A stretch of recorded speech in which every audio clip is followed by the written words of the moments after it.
இன்றைக்கி காலையில் 7 மணி ஆகுது. இன்றைக்கி என்ன சொல்லணும்னு நினச்சேன்னா, my loss is your gain அப்படின்னு ஒரு சேயிங் இருக்குது.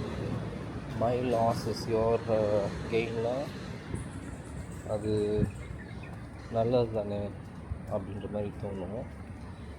கோவிடுக்கு முன்னாடி சிங்கப்பூரை வெளிலே சாப்பிட்டுட்டு இருந்தேன். அது போர் அடிச்சு போயிட்டு வீட்டில் சமைக்கலான்னு சொல்லிட்டு சமைக்க ஆரம்பித்தேன். சமைக்க ஆரம்பித்தப்ப சும்மா தயிர் சாதம், பருப்பு சாதம் இதே மாதிரி வச்சுக்கிட்டு இருந்தேன்.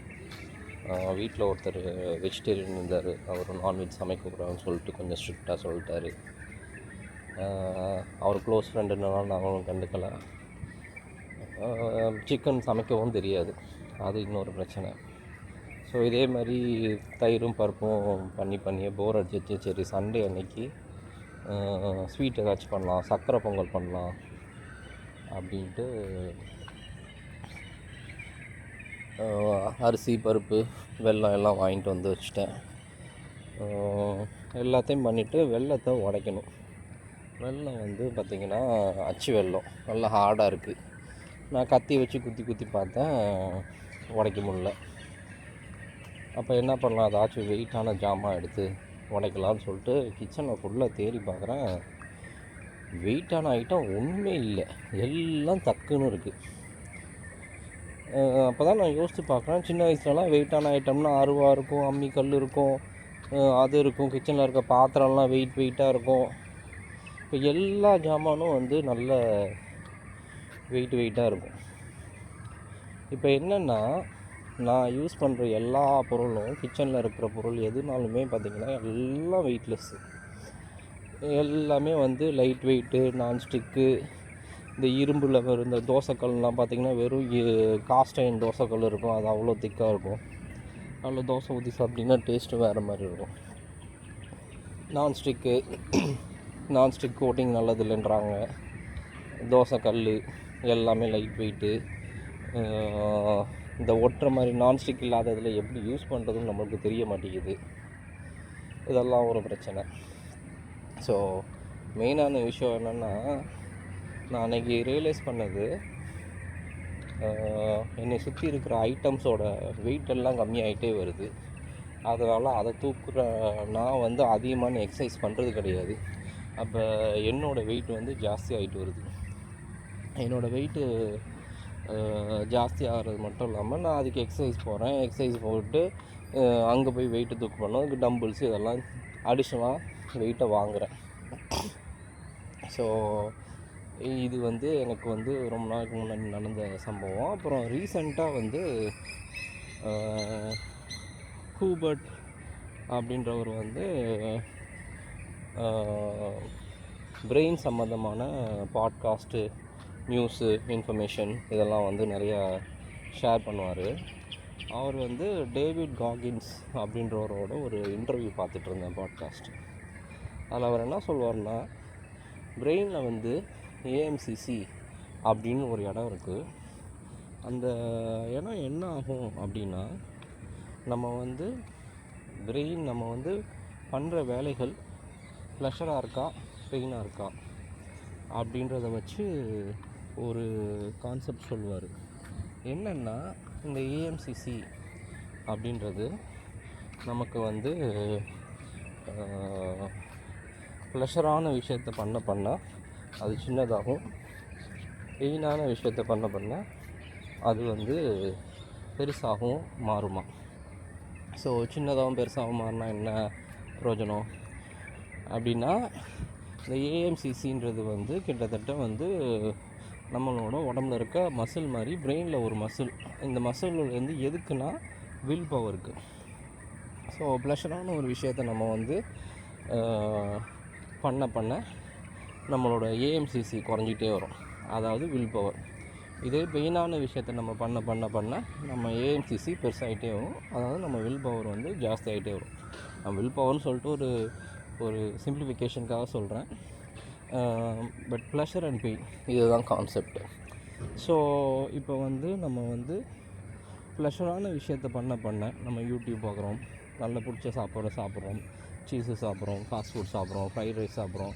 இந்த மாதிரி பிடிச்ச விஷயங்களை பண்ண என்ன ஆகும்னா நம்மளோட வில் பவர் கம்மியாகிட்டே இருக்கும்.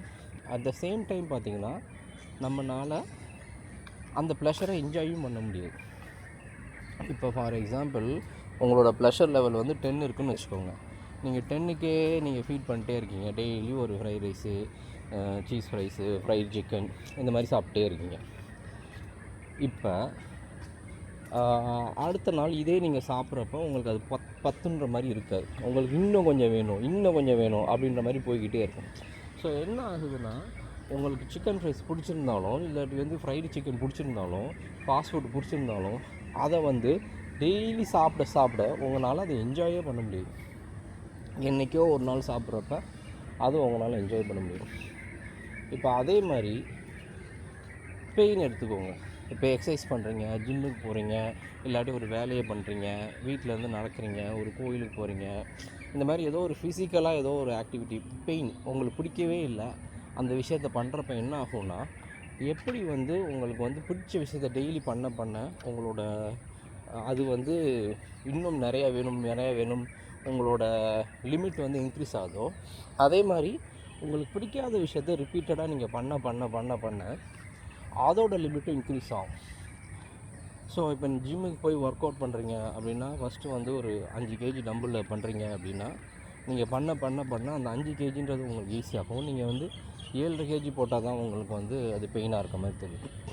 இதே 7.5 கேஜி பண்ண உங்களுக்கு என்ன ஆகும்னா 7.5 கேஜி ஈஸியாகிட்டு 10 கேஜி தான் பெயினாக இருக்க மாதிரி. உங்களோட டாலரன்ஸ் லெவல் வந்து நீங்கள் ஒரு விஷயத்தை ரிப்பீட்டடாக பண்ண அது இன்க்ரீஸ் ஆகும். So same for pleasure, same for pain. So ப்ளஷரான விஷயத்தை வந்து நீங்கள் வந்து ரிப்பீட்டடாக பண்ண the pleasure tolerance will keep increasing. உங்களால் வந்து இது போதும் அப்படின்றத நிப்பாட்ட முடியாது. அதை நீங்கள் ஜாஸ்தி எடுத்துக்கிற மாதிரி இருக்கும். அதே ஆப்போசிட்டாக நீங்கள் வந்து பெயினான விஷயத்த வந்து நீங்கள் வந்து ரிப்பீட்டடாக பண்ண உங்களோட டாலரன்ஸ் லெவல் வந்து இன்க்ரீஸ் ஆகிட்டே இருக்கும். ஸோ இப்போ உடனே சொல்லுவாங்க, அப்போ நான் லைஃப் என்ஜாய் பண்ண கொடுக்கக்கூடாதா, ப்ளஷரால் எதுவுமே பண்ணக்கூடாதா? அது பண்ணுறது பிரச்சனை இல்லை. அதை மட்டுமே நீங்கள் ரிப்பீட்டடாக பண்ணுறது தான் வந்து பிரச்சனையாகுது. இதில் என்னென்னா உங்களுக்கு லைஃப்பை நீங்கள் என்ஜாய் பண்ணணும்னு சொல்கிற விஷயமே இதை ரிப்பீட்டடாக பண்ணுறதுனால உங்களால் அதை என்ஜாய் பண்ண முடியாமல் போயிடுது. அதுதான் இதில் இருக்க முக்கியமான விஷயம். ஸோ அது ஒன்று. இன்னொன்று என்ன சொல்லணும்னு நினச்சேன்னா, இப்போ நம்ம ஃபஸ்ட்டு சொன்னதுக்கு வருவோம், எல்லாமே லைட்டான விஷயங்கள். ஸோ இப்போ வந்து நம்ம விற்கிற பொருட்கள் எல்லாம் பாருங்கள், யூடியூப்பில் வீடியோஸு இல்லை அட்வர்டைஸ்மெண்ட்ஸு இதெல்லாம் வந்து நீங்கள் இதை வாங்கினீங்கன்னா உங்கள் லைஃப் சிம்பிள் ஆகிரும், இதை வாங்கினீங்கன்னா உங்களுக்கு ஈஸி ஆகிரும், இதை வாங்கினீங்கன்னா உங்களுக்கு கஷ்டமே இல்லாமல் போயிடும். இப்போ இதில் என்ன அப்படின்னா, எப்படி கிச்சனில் இருக்க பொருளோட வெயிட்டெல்லாம் காணாமல் போச்சோ அதே மாதிரி தான் இவங்க விற்கிற பொருளில் எல்லாமே நம்மளோட வேலைன்றது கம்மியாகிடுது. நம்மளோட வேலைன்றது கம்மியாகிறப்ப நம்மளோட பெயின் கம்மியாகிடுது. நம்மளோட பெயின் கம்மியானதுனால நம்மளுக்கு ப்ளஷர் ஜாஸ்தியாகிடுது. நம்மளுக்கு ப்ளஷர் ஜாஸ்தியாக இருக்கனால நம்மளால் அதை வந்து கிடைக்கிற ஃப்ரீயாக கிடைக்கிற டைமை வந்து என்ஜாய் பண்ண முடியல. அதை என்ன பண்ணணும்னு தெரியாமல் இன்னும் கொஞ்சம் ப்ளஷர் வேணும், வேறு ஒன்று ஐஸ்கிரீம் சாப்பிட்றேன், இதை சாப்பிட்றேன், வீட்டில் உட்காந்து பிஞ்சு வாட்ச் பண்ணுறேன், 3 மணி 4 மணி வரைக்கும் டிவி பார்க்குறேன், ஃப்ரைடே நைட்டு இன்றைக்கி தான் நான் ஃப்ரீயாக இருக்கிறேன், சாட்டர்டே சண்டே லீவு அப்படின்னு சொல்லிட்டு சாட்டர்டே சண்டே 12 மணி 1 மணிக்கு எந்திரிக்கிறது. இந்த மாதிரியான ஹேபிட்ஸ் எல்லாம் வந்து பில்ட் ஆகுது.